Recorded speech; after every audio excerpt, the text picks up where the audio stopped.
요한복음 20장 1절에서 16절입니다. 우리 다 같이 읽겠습니다. 안식 후 첫날 일찍이 아직 어두울 때에 막달라 마리아가 무덤에 와서 돌이 무덤에서 옮겨진 것을 보고 시몬 베드로와 예수께서 사랑하시던 그 다른 제자에게 달려가서 말하되 사람들이 주님을 무덤에서 가져다가 어디 두었는지 우리가 알지 못하겠다 하니 베드로와 그 다른 제자가 나가서 무덤으로 갈새 둘이 같이 다름질하더니 그 다른 제자가 베드로보다 더 빨리 달려가서 먼저 무덤에 이르러 구부려 세마포 놓인 곳을 보아서나 들어가지 아니하였더니 시몬 베드로는 따라와서 무덤에 들어가 보니 세마포가 놓였고 또 머리를 쌌던 수건은 세마포와 함께 놓이지 않고 딴 곳에 쌌던 대로 놓여 있더라. 그때야 무덤에 먼저 갔던 그 다른 제자도 들어가 보고 믿더라. 그들은 성경에 그가 죽은 자 가운데서 다시 살아나야 하리라 하신 말씀을 아직 알지 못하더라. 이에 두 제자가 자기들의 집으로 돌아가니라. 마리아는 무덤 밖에 서서 울고 있더니 울면서 구부려 무덤 안을 들여다보니 흰옷 입은 두 천사가 예수의 시체 뉘었던 곳에 하나는 머리편에 하나는 발편에 앉았더라. 천사들이 이르되 여자여 어찌하여 우느냐. 이르되 사람들이 내 주님을 옮겨다가 어디 두었는지 내가 알지 못함이니이다. 이 말을 하고 뒤로 돌이켜 예수께서 서 계신 것을 보았으나 예수이신 줄을 알지 못하더라. 예수께서 이르시되 여자여 어찌하여 울며 누구를 찾느냐 하시니 마리아는 그가 동산지기인 줄 알고 이르되 주여 당신이 옮겼거든 어디 두었는지 내게 이르소서. 그리하면 내가 가져가리이다. 예수께서 마리아야 하시거늘 마리아가 돌이켜 히브리 말로 라보니 하니 이는 선생님이라는 말이라. 아멘. 네, 우리 부활의 주님과 함께 하루하루 살아가는 여러분 될 수 있기를 원합니다. 우리 부활 신앙으로 살아갑시다. 그러면은 세상 두려울 게 없습니다. 부활의 주님이 우리 삶 속에 임재하시고 함께 하시고 또 이겨나가게 하실 줄로 믿을 수 있기를 원합니다. 그래서 우리 이 부활의 주님을 좀 바라보는, 묵상하는, 또 내 속에 임하여 주옵소서 기도하고 간구하는 우리들의 모습이 될 수 있기를 원합니다. 막달라 마리아가 이 안식 후 첫날 일찍 이 어두울 때의 무덤을 찾아갑니다. 막달라 마리아는 예수님을 사랑했지요. 그래서 그 몸에 향유를 발라주기 위해서 안식일이 끝나자마자 달려간 겁니다. 그런데 깜짝 놀랄 일이 벌어졌죠. 바로 돌문이 열려져 있고 예수님의 시신이 없는 겁니다. 1절 보면 안식 후 첫날 일찍이 아직 어두울 때에 막달라 마리아가 무덤에 와서 돌이 무덤에서 옮겨진 것을 보고, 무덤의 돌문은 이 장정 두세 명이 옮기기에도 버거운 무게입니다. 그런데 막달라 마리아는 무덤에 와서 돌이 옮겨진 것을 본 거죠. 여기서 중요한 것이 돌이 무덤에서 옮겨진 것을 봤다. 이 본 게 중요합니다. 마리아는 지금 부활의 현장을 보고 있는 것입니다. 처음 본 거죠. 이것은 부활은 지어낸 사실이 아니라 객관적인 사실이라는 거죠. 죽은 사람이 이 돌을 옮길 수 있을까요? 또 이 무덤을 지키던 경비병들이 그 돌문을 열 리가 없지 않습니까? 부활의 현장입니다. 그러나 막달라 마리아는 누군가 몰래 와서 무덤의 돌문을 열고 예수님의 시신을 훔쳐간 것이 아닐까 생각하고 있던 거죠. 그래서 막달라 마리아는 베드로와 요한에게 달려가서 말합니다. 2절 보면은 사람들이 주님을 무덤에서 가져다가 어디 두었는지 우리가 알지 못하겠다. 막달라 마리아에게 무덤의 문이 열려 있다는 말을 들은 이 베드로와 요한은 무덤을 향하여 달려갔습니다. 요한이 베드로보다 더 빨리 달려갔다라고 아주 상세하게 설명해 두었습니다. 무덤이 열린 것을 본 요한은 어안이 벙벙해서 입구 쪽에서 몸이 얼어붙었습니다. 두려워했습니다. 이 몸을 구부려서 들여다보니 세마포가 그대로 놓인 것을 보았습니다. 예수님의 시신은 온데간데 없는 빈 무덤만 남은 거죠. 참으로 있을 수 없는 일이 벌어진 것입니다. 이 빈 무덤은 바로 예수님께서 부활하셨다는 가장 객관적인 사실 증거인 거죠. 베드로를 비롯한 제자들의 이 증언이 사실 증거가 될 수 있겠지만은 증거의 효력이 좀 미약한 게 그 당시 종교 지도자들이 이들의 증언을 무력화시키려고 제자들이 시신을 훔쳐갔다고 거짓 소문을 퍼뜨렸습니다. 마태복음에 보면은 그 내용이 상세하게 나오는데요.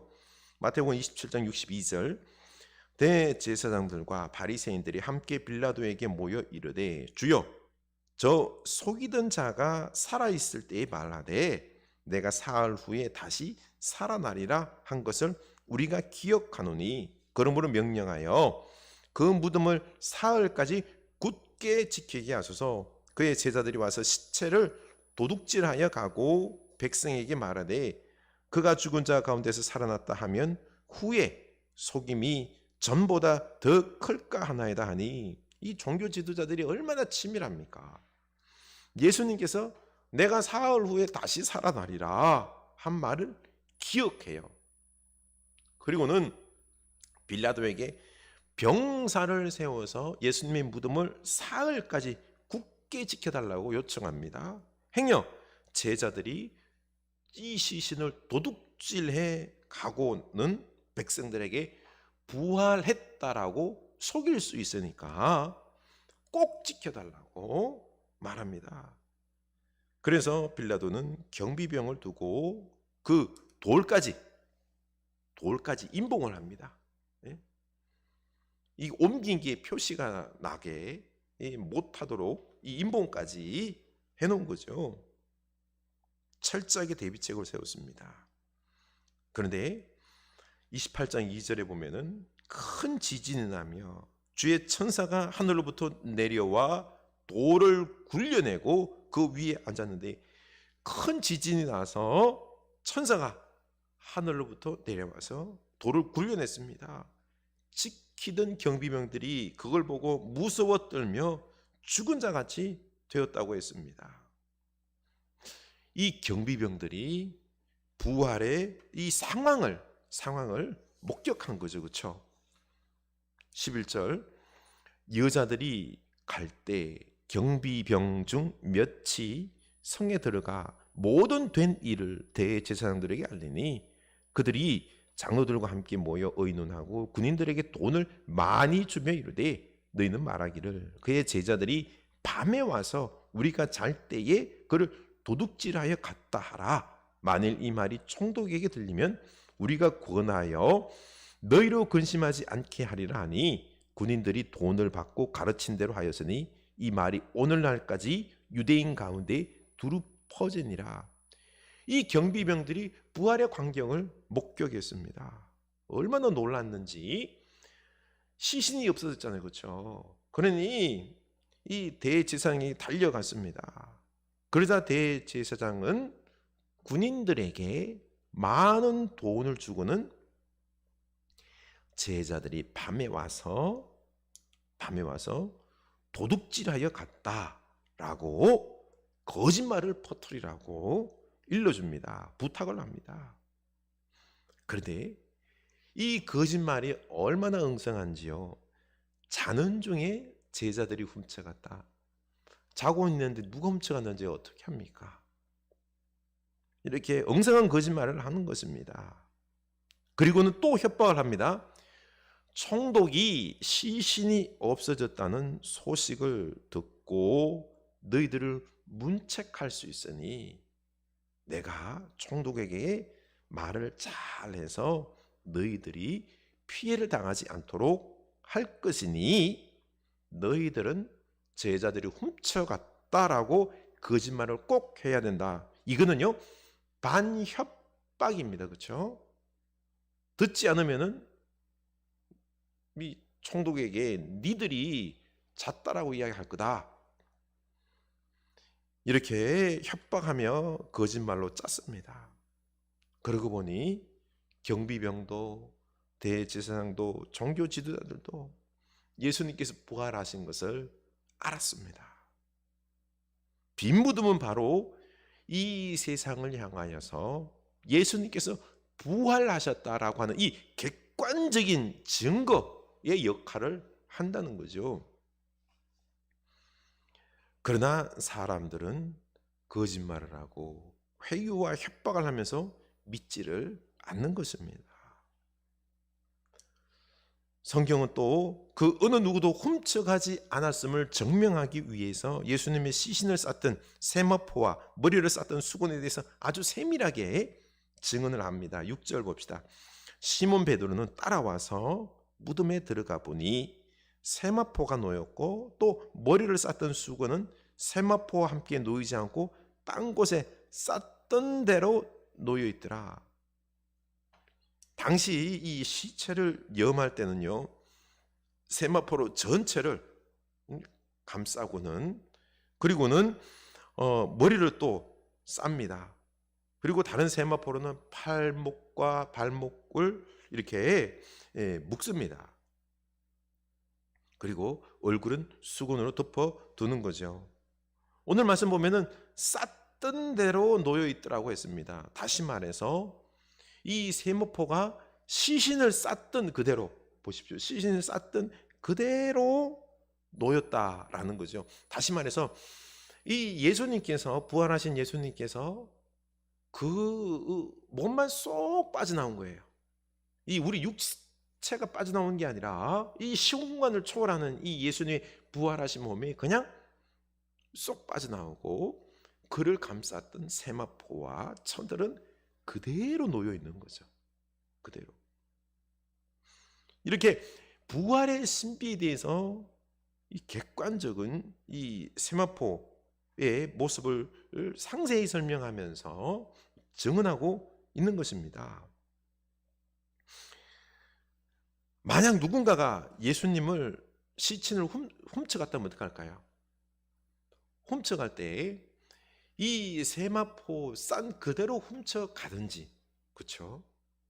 아니면은 그때는 경황이 없잖아요, 그렇죠? 그러면은 이 세마포를 만약에 벗긴다고 합시다. 이렇게 아주 가지런히 두고는 갈 수 없는 거예요. 막 벗겨서 그 급박한 상황이기 때문에 이리저리 흩어져 있을 것입니다. 그런데 세마포는 그대로 있는 거예요. 예수님의 몸이 부활 싹 빠져나오듯이 이 신비하게 이 부활했음을 객관적인 증거를 보여주고 있는 것입니다. 이 부활의 객관적인 사실, 죽은 시신이 없고 빈 무덤과 그 무덤의 이 정황들을 두 눈으로 뻔히 보면서도 제자들과 마리아는 믿지 못하고 있다는 것입니다. 분명히 예수님은 수차례 죽기 전에 부활하실 것에 대해서 말씀하셨지만 이들은 듣고도 보고도 못 믿는 것입니다. 그러고 보니 그래요.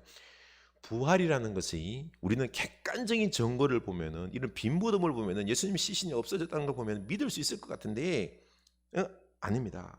왜냐하면 첫째 부활은 비이성적이고 비과학적이고 초자연적인 기적이기 때문에 눈으로 보고도 들어도 못 믿는 것입니다.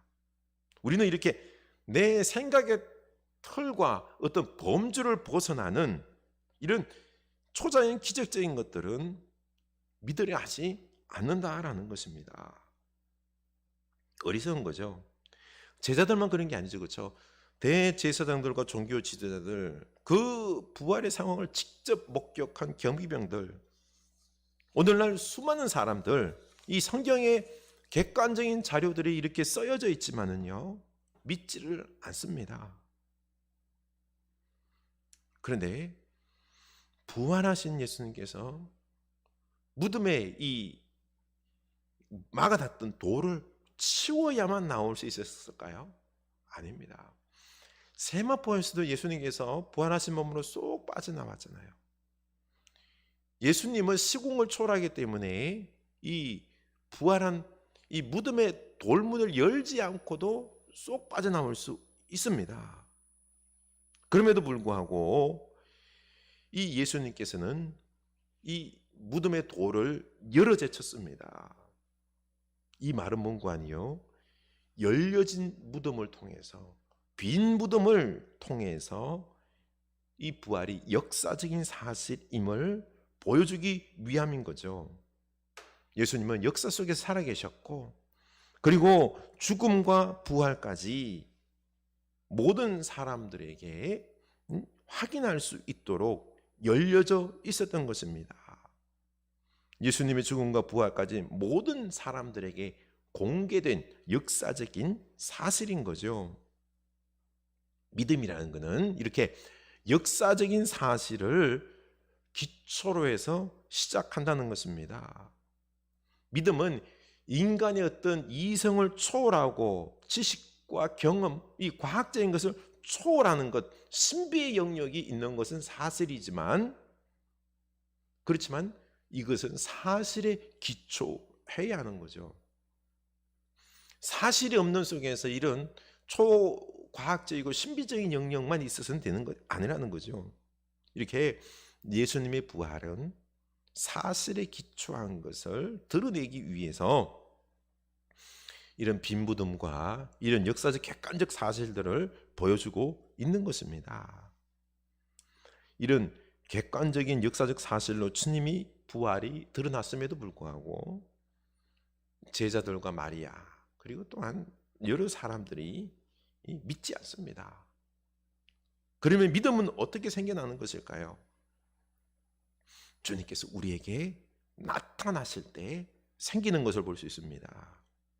주님의 은혜로 생기는 게 믿음인 것입니다. 보면은요, 제자들도 마리아도 예수님이 그들에게 찾아갔을 때 그때 그제서야 예수님이 부활하신 것을 믿게 됩니다. 그렇습니다. 이 우리가 부활의 주님을 믿는다는 게 객관적인 사실, 역사적 사실이 있다고 해서 믿어지는 게 아니라 예수님께서 택한 사람들에게 나타나셔서 말씀하실 때 이 부활이 믿어지게 되었다라는 것입니다. 제자들을 보면은요, 그들이 대부분 다 예수님께서 죽으신 것에 대해서 그거에 대해서만 막 마음 아파하고 있었습니다. 그런데 부활했다는 소식을 들었지만은, 부활했다는 이런 객관적인 빈무덤을 봤지만은 믿질 않아요. 그들의 마음은 예수님의 죽으심에 그냥 매여 있었던 거죠. 그렇지만 부활하신 주님께서 그들에게 찾아오셔서 보여주시며 말씀하실 때 그때 그들은 이제 믿게 되는 것입니다. 그렇습니다. 부활은 예수님께서 택한 사람들, 그들에게 나타나셔서 말씀하실 때 그때에 이 은혜로 믿어지는 것을 우리가 알 수가 있습니다. 부활의 주님을 만나야만 믿을 수 있는 거죠. 그리고 또 중요한 거는요, 주님은 반드시 부활의 주님이 그들을 찾아가셔서 만나주고 증인으로 반드시 예수님의 부활을 알리는 증인으로 서라는 사명을 주고 있다는 사실, 이게 우리에게 중요한 것입니다. 그렇습니다. 부활은요, 하나님께 택함 받은 사람들, 이 하나님의 은혜로 우리에게 주어진 축복이고요, 더불어서 우리는 반드시 부활의 증인이 되어야 된다는 것입니다. 이 사명을 겸하여 주신 것입니다. 제일 먼저 막달라 마리아에게 나타나셔서 깨닫게 하십니다. 제자들은 돌아갔지만 마리아는 돌아갈 수가 없었습니다. 그냥 무덤 앞에서 앉아 울었습니다. 그러다가 무덤 안에 있는 두 천사를 발견하게 되죠. 13절입니다. 천사들이 이르되 여자여 어찌하여 우느냐 이르되 사람들이 내 주님을 옮겨다가 어디 두었는지 내가 알지 못함이니이다. 이 말을 하고 뒤로 돌이켜 예수께서 서 계신 것을 보았으나 예수이신 줄은 알지 못하더라. 예수께서 이르시되 여자여 어찌하여 울며 누구를 찾느냐 하시니 마리아는 그가 동산직인 줄 알고 이르되 주여 당신이 옮겼거든 어디 두었는지 내게 이르소서 그리하면 내가 가져가리이다. 예수께서 마리아에 하시거늘 마리아가 돌이켜 히브리 말로 라보니 하니 이는 선생님이라는 말이라. 아멘. 보십시오. 마리아는 예수님을 보고도 알지 못합니다. 동산직인 줄 알지요. 그런데 예수님께서 마리아야 부르자 그제서야 라보니 라삐어 하면서 예수님이심을 알게 됩니다. 또 예수님께서 부활하셨음을 제자들에게 알리라. 너는 부활의 증인이 되라고 마리아에게 명령하십니다. 그래서 마리아는 달려가서 제자들에게 이 부활의 증인으로 서는 거죠. 그리고 예수님은 이후에 제자들에게 나타나죠. 제자들에게 3번 나타납니다. 두려워서 문을 닫고 있는 제자들에게 나타났고요. 첫째는 도마가 없었어요. 이제 두 번째 도마가 있을 때 또 나타나서 야 너 만져봐 하면서 창자국 못자국 난 곳을 만져보게 보여줬습니다. 그리고 세 번째는 제자들이 갈릴리로 되돌아가서 고기 잡을 때 그때 또 나타나셔서 그 베드로에게 제자들에게 말아주겠죠. 내 양을 치라 라고 하면서 3번이나 말씀하시면서 이 부활의 증인으로 세워줍니다. 이렇게 제자들이 예수님의 부활을 보고 말씀하시면서 들으면서 그들이 이 부활의 증인으로 세워질 때까지 예수님이 3번씩이나 나타나서 그들을 이 증인으로 사명자로 세워주셨습니다. 그리고 나서 제자들의 인생이 180도로 바뀌죠. 이제는요 세상이 두렵지 않습니다. 종교 지도자들이 두렵지 않습니다. 로마가 두렵지 않습니다. 목숨 걸고 순교하며 예수님의 부활을 전하지요. 성령의 권능도 그들에게 부어졌습니다. 이것입니다. 부활의 주님은 우리를 찾아줬습니다. 그래서 우리는 지금 이 예수님의 부활을 믿는 거죠. 우리는 놀라운 선택을 받은 것입니다. 우리는 축복받은 은혜의 백성입니다. 부활의 사실을 믿는다는 것 자체가 선택받은 겁니다. 근데 우리가 잊고 있는 게 이 증인으로 서는 것. 우리는 부활의 증인으로 서야 합니다. 예수님 부활을 알려야 되는 것입니다. 근데 우리가 알릴 때, 증인으로 설 때 능력이 임하는 거거든요. 우리에게 성령의 능력이 임하고 우리가 증언할 때 그때 놀라운 능력이 우리에게 임하는데 우리가 이걸 사명을 잃어버렸습니다. 그래서 제자들에게 계속 찾아갔던 주님께서 지금도 우리에게 지금 찾아오십니다.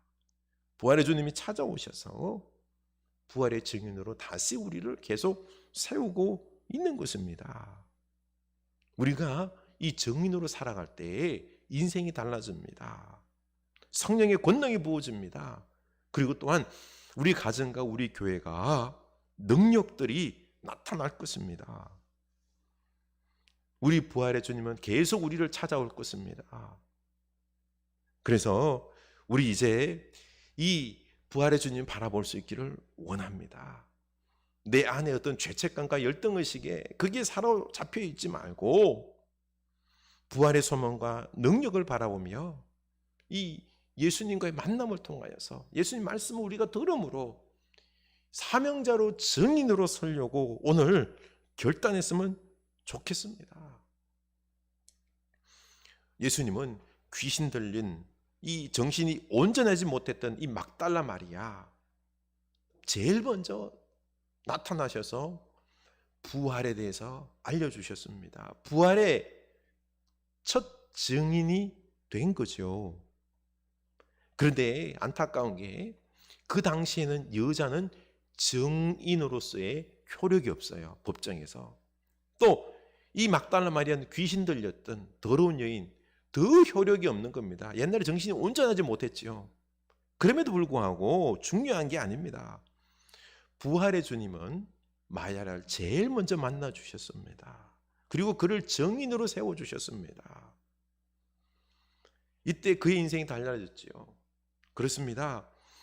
우리도 이제는 내가 부족해서, 내가 뭐가 능력이 없어서 아니에요. 막달라 마리아에게도 제일 처음 나타나셨던 것처럼 우리에게도 주님은 나타나셔서 부활의 증인으로 세워 주시는 것입니다. 우리 인생이 달라질 수 있는 거죠. 성령의 권능이 임합니다. 놀라운 축복이 우리 가정과 교회에 일어날 것입니다. 우리 막달라 마리아를 바라보면서 막달라 마리아는 예수님을 사랑했습니다. 사랑해서 무덤에서 울었습니다. 예수님을 사랑합시다. 그리고 교만과 탐욕을 내려놓고 막달라 마리아처럼 겸손합시다. 주님을 갈망합시다. 십자가 그 은혜에 감사드리고 그 부활의 능력을 우리 소망합시다. 우리 주님 앞에 고백합시다. 부활의 주님, 제게 찾아오셔서 부활을 믿게 하시니 감사합니다. 부활의 주님을 바라보게 하옵소서. 성령님, 내게 권능을 부어주시옵소서. 성령님, 내 눈을 뜨게 하여 주셔서 이 부활이 얼마나 놀라운 능력인지, 은혜인지, 축복인지 그걸 제대로 알아서 부활의 신비를 내가 깨달아서 이제는 내가 부활의 증인으로 세워주시옵소서. 예수님의 부활을 전하지 아니하면 내 몸이 막 그냥 견딜 수 없을 정도로 내 영혼에 뜨거움을 더하여 주시고 내 영혼 속에 어떤 주님을 전하고 싶은, 부활을 알리고 싶은 이런 막 전하지 않으면 참을 수 없는 이런 내 안에 영적인 뜨거움을 주님, 이런 부분들을 회복시켜 주시옵소서.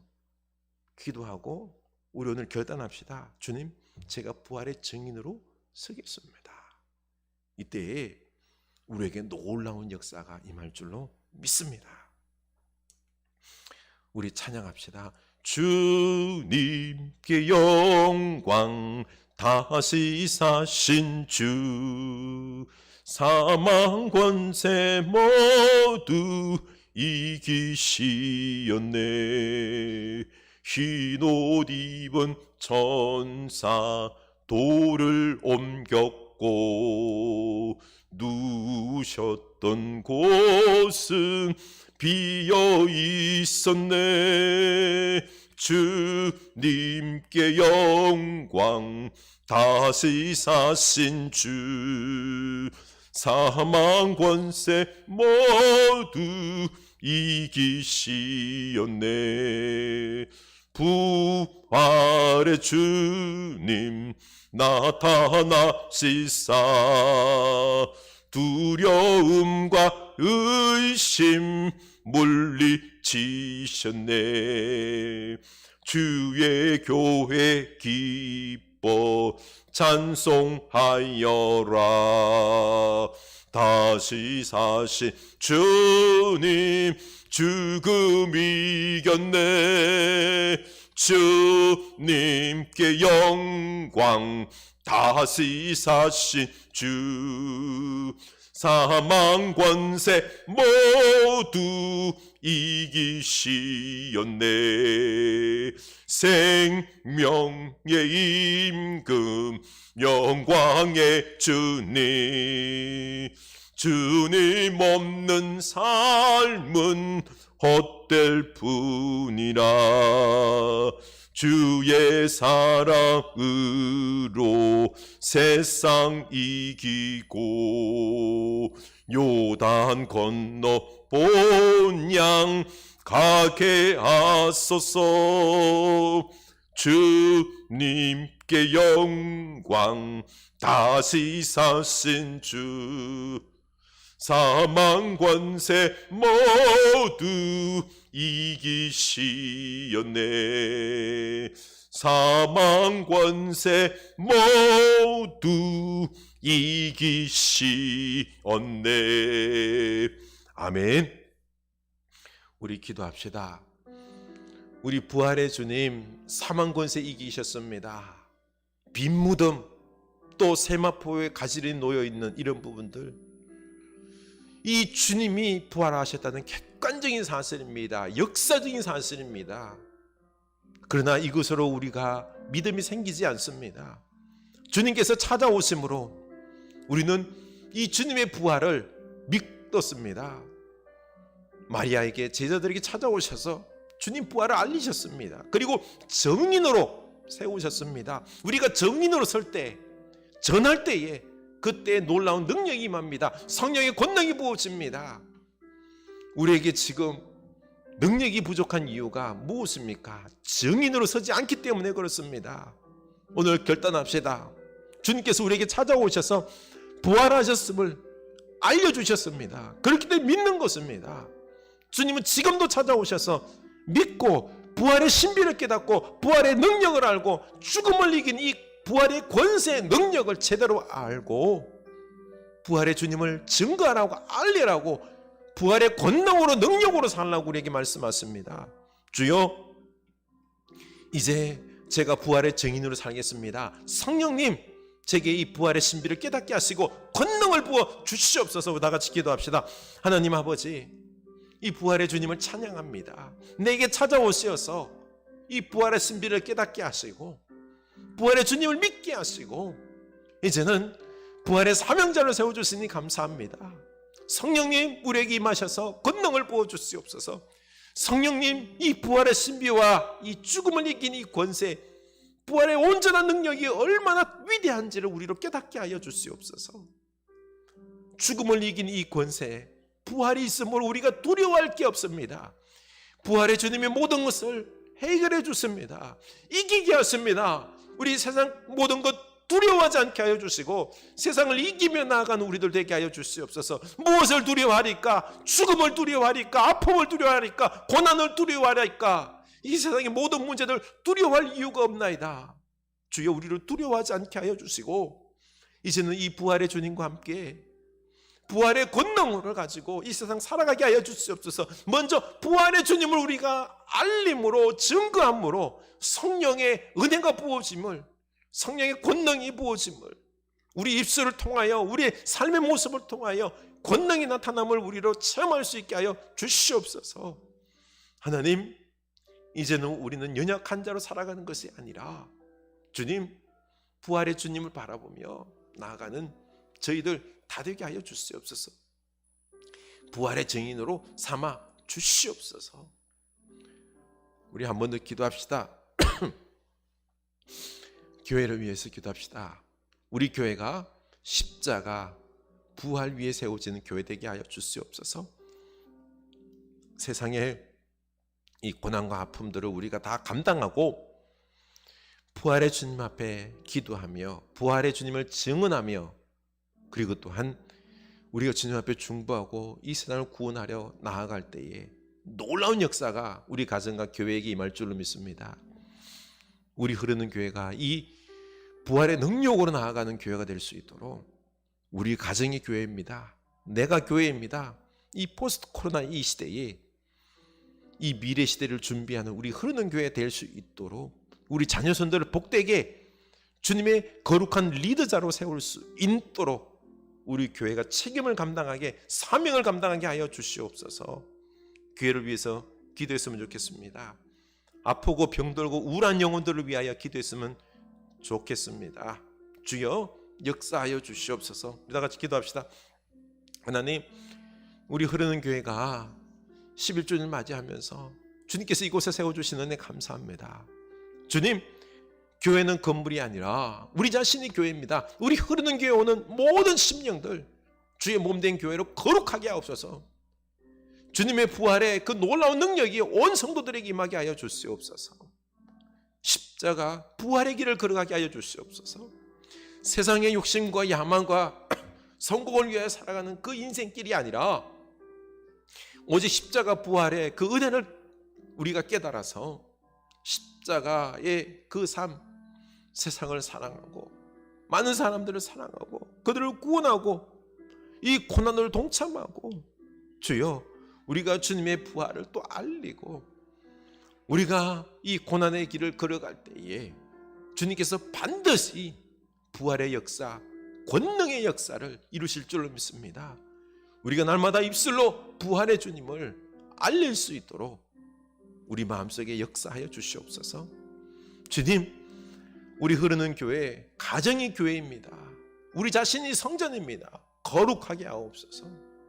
주님, 그리고 또한 포스트 코로나 이 시대에 우리가 건강한 교회로 세워질 수 있도록 주님께서 우리 교회에 나아갈 길들을 열어주시옵소서.